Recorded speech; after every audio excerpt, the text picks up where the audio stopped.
आरक्षण के खिलाफ नहीं है, हम संविधान के खिलाफ नहीं है, लेकिन इनके पुरखों ने तो संविधान के खिलाफ जाकर काम किया और रिजर्वेशन का पूरा लाभ आप लोगों को नहीं दिया था, ना कोई कमीशन बैठाया था। ये सब किसी से छिपा नहीं है, लेकिन वोट की खातिर आज उनके जो चेले चाटे हैं या उनके अनुयायी हैं, तो आज वोट की खातिर आरक्षण को लेकर बड़ी बड़ी बातें कर रहे हैं। नेशन न्यूज में आपका स्वागत है। मैं हूं आपके साथ अबरारुल हक रहमान। दर्शकों, उत्तर प्रदेश की राजनीति में इस वक्त मायावती ने फिर से एक बार अपनी पूरी ताकत झोंक दी है और ख़ास तौर से 2024 के लोकसभा चुनाव में जो अब तक जितने भी चरण के मतदान हुए हैं, उसमें बहुजन समाज पार्टी का वोट प्रतिशत या फिर आप कहें कि जिस तरीके से जनता का फिर से एक बार झुकाव देखने को मिल रहा है, दरअसल वो भाजपा के लिए परेशानी का एक कारण बन रहा है। चूँकि आकाश आनंद ने शुरुआती दिनों में जिस तरीके से रैलियों में अपने भाषण, अपने बयानों के जरिए फिर से एक बार जनता में वास जगाई थी, हालांकि उसके बाद मायावती ने उनके खिलाफ एक्शन भी लिया, उनको जो है पद से बर्खास्त भी किया। लेकिन फिर से एक बार ये माना जा रहा है कि अब जो बाकी के चरण बचे हुए हैं, उन चरणों में सीधे तौर पर बीएसपी जो है अपनी पूरी ताकत झोंकती हुई नजर आ सकती है और उसके लिए पूरी की पूरी पार्टी के जो कैडर हैं वो तैयार हैं लड़ाई लड़ने के लिए। हर बूथ पर, हर प्रखंड में बीएसपी अपने संगठन को मजबूत भी कर रही है। सवाल यह है कि आखिरकार बहुजन समाज पार्टी खास करके दलित वोट बैंक को लेकर जितनी ज़्यादा सतर्क इस समय नजर आ रही है, भारतीय जनता पार्टी के लिए ये अच्छी खबर नहीं है, क्योंकि बीजेपी ने कई मोर्चों पर इस पूरे मामले को लेकर के दलित वोटर्स को अपने साथ साधने की कोशिश की है। लेकिन उसके बावजूद भी अभी एक बड़ा चेहरा अगर कोई समझ में आता है जो है इस पूरे मामले पर, तो जाहिर सी बात है कि मायावती का नाम आता है, लेकिन उसके बावजूद भी उनके लिए चुनौती तो है ही है। अब ऐसे में देखना ही होगा दर्शकों कि आखिरकार अब जो कई जगहों पर रैलियों में मायावती जिन बातों का जिक्र कर रही है, उन बातों का असर जनता पर कितना होता हुआ नजर आता है। देखिए इस रिपोर्ट में। आज आपकी इकट्ठा हुई अपार भीड़, वह भीड़ के जबरदस्त जोश को भी देखकर अब मुझे भी काफी हद तक ये भरोसा हो गया है कि पिछली बार की तरह इस बार भी आप लोग अपने प्रदेश से या लोकसभा चुनाव में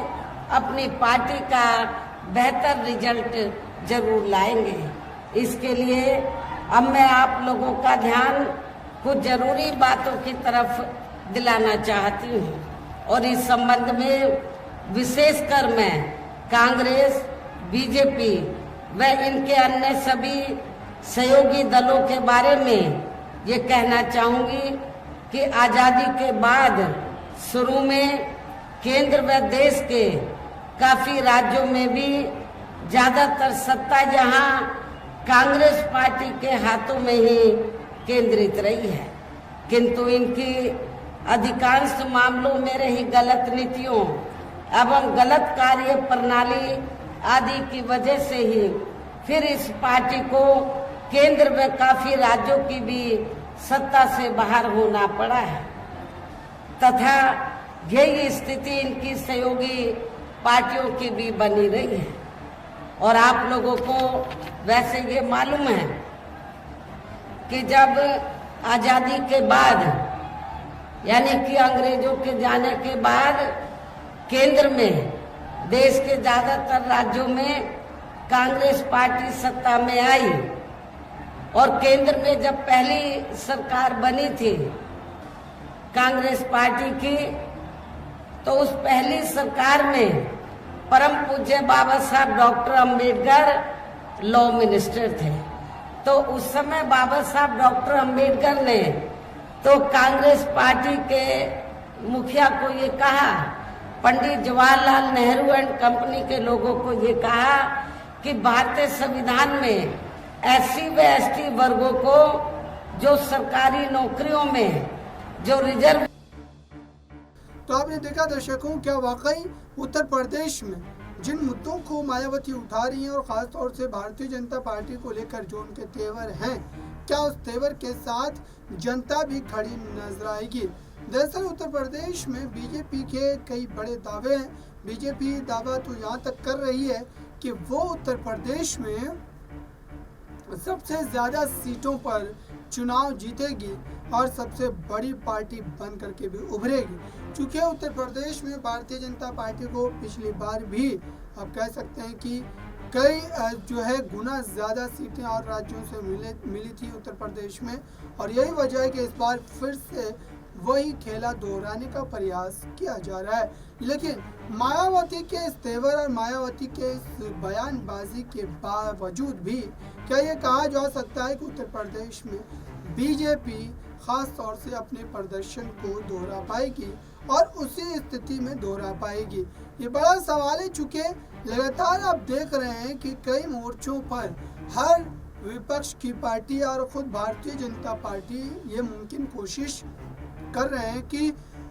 उत्तर प्रदेश में जो है वो ज़्यादा से ज़्यादा सीटें निकाली जाए, क्योंकि उत्तर प्रदेश में लोकसभा की 80 सीटें और जाहिर सी बात है कि इन सीटों में सबसे ज़्यादा दांवपेच खेला जा सकता है। पिछली बार और ख़ास तौर से इस बार के चुनाव में बड़ा अंतर ये नज़र आता है। इस बार राम मंदिर के बन जाने के बाद भाजपा को एक बड़ी उम्मीद है कि उत्तर प्रदेश में उन्हें एक बड़ा राजनीतिक परिवर्तन देखने को मिलेगा और पिछली बार के मुकाबले में इस बार जो है और भी बेहतर प्रदर्शन उनकी पार्टी करती हुई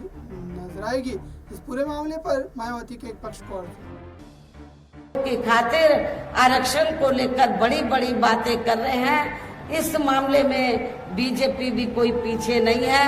जबकि इन सभी पार्टियों की नियत सोच जो है वो रिजर्वेशन के खिलाफ है, और जिसकी वजह से ही फिर हमें बीएसपी बनाने की जरूरत पड़ी। यदि कांग्रेस पार्टी ने शुरू में अपनी जिम्मेवारी को ईमानदारी निष्ठा से निभाया होता तो हमें बीएसपी बनाने की जरूरत नहीं पड़ती। और इतना ही नहीं, फिर जिसकी वजह से ही फिर पिछले कई वर्षों से बीजेपी व इनके सहयोगी दल केंद्र एवं काफी राज्यों की भी सत्ता में काबिज हो गए हैं, लेकिन इनकी भी ज्यादातर रही जातिवादी, पूंजीवादी, संकीर्ण, सांप्रदायिक व द्वेषपूर्ण नीतियों एवं कार्य प्रणाली आदि से तथा इनकी कथनी व करनी में भी काफी अंतर होने की वजह से अब ऐसा लगता है इस बार ये पार्टी भी यानी कि भारतीय जनता पार्टी भी केंद्र की सत्ता में आसानी से वापस आने वाली नहीं है, बशर्ते यदि ये चुनाव इस बार फ्री एंड फेयर होता है तथा आम चर्चा के मुताबिक वोटिंग मशीनों में भी कोई गड़बड़ी आदि नहीं की जाती है। और वैसे भी इस बार चुनाव में इनकी कोई भी पुरानी एवं नई चल रही नाटकबाजी, जुमलेबाजी व गारंटी आदि काम में आने वाली नहीं है, क्योंकि अब देश की जनता काफी हद तक इस बात को समझ चुकी है कि इनकी पार्टी ने अब तक देश के विशेषकर गरीबों, कमजोर तबकों, मध्यम वर्गीय एवं अन्य मेहनतकश लोगों को जो इन्हें अच्छे दिन दिखाने के असंख्य प्रलोभन भरे वायदे किए हैं तथा अनेकों हवाई व कागजी गारंटी आदि भी दी है, तो उनका जमीनी हकीकत में अभी तक भी इन्होंने लगभग 1/4 हिस्सा भी कार्य पूरा नहीं किया है, बल्कि इसके स्थान पर इनका ज्यादातर समय व ताकत भी यहाँ इनके अपने चहेते रहे बड़े बड़े पूंजीपतियों एवं धन्ना सेठों को ही ज्यादा से ज्यादा मालामाल व धनवान आदि बनाने में तथा इन्हें हर स्तर पर छूट देने में व बचाने में ही। तो आपने सुना दर्शकों, क्या वाकई उत्तर प्रदेश में आने वाले दिनों में ये बड़ा खेला होता हुआ नजर आएगा? भारतीय जनता पार्टी को बड़ा झटका लगेगा? आपकी राय क्या है? कमेंट बॉक्स में जरूर बताएं। जुड़े रहें नेक्स्ट 9 न्यूज़।